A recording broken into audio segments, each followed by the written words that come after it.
بسم اللہ الرحمن الرحیم۔ السلام علیکم ورحمۃ اللہ وبرکاتہ۔ ناظرین، آج جو ہم آپ کے سامنے شرعی مسئلہ رکھنے جا رہے ہیں وہ ہے کہ شوہر کے پاگل ہونے سے نکاح ٹوٹ جاتا ہے یا نہیں۔ اسی مسئلہ سے متعلق کل ایک بھائی کا سوال آیا کہ میں نے ایک ایسی عاقل و بالغ عورت سے آج سے تقریباً 30 سال پہلے جائز طور پر نکاح کیا تھا، جس کا پہلا شوہر اپنا ہوش و حواس کھو چکا تھا، یعنی وہ بالکل پاگل ہو چکا تھا اور وہ عورت بے سہارا تھی۔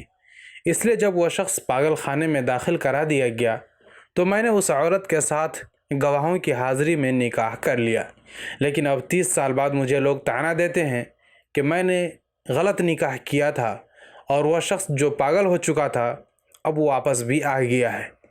اب حدیث و فقہ کی روشنی میں جواب دیں کہ میرا نکاح جائز تھا یا نہیں۔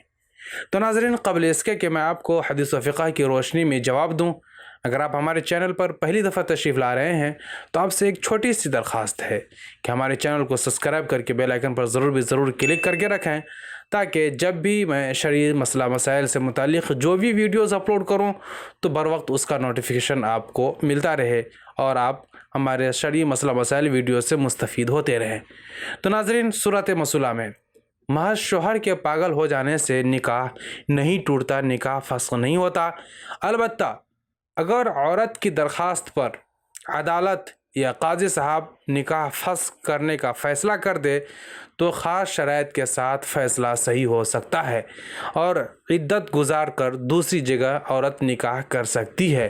لیکن یہ جو مسئلہ پوچھا گیا ہے، اس مسئلے میں پاگل کی بیوی سے بغیر نکاح فسخ کرائے خود جو نکاح کر لیا تھا یہ نکاح صحیح نہیں ہوا، لہذا فوراً علیحدگی اختیار کر لینی چاہیے اور اس غلط رویے پر دونوں کو توبہ بھی کرنی چاہیے۔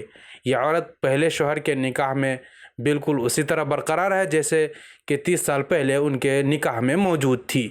اگر اب وہ عورت دوسری جگہ شادی کرنی چاہتی ہے تو اس کے لیے ضروری ہے کہ وہ عورت اپنے سابقہ شوہر جو کہ پاگل ہو چکا تھا ان سے وہ پہلے طلاق لے اور پھر وہ عدت گزارے، اس کے بعد وہ دوسری جگہ نکاح کر سکتی ہے۔ امید ہے کہ مسئلہ آپ کو سمجھ میں آ گیا ہوگا۔ آج کے لیے اتنا ہی، ملتے ہیں پھر کسی نئی ویڈیو کے ساتھ، تب تک اپنا بہت سارا خیال رکھیے گا۔ فی امان اللہ۔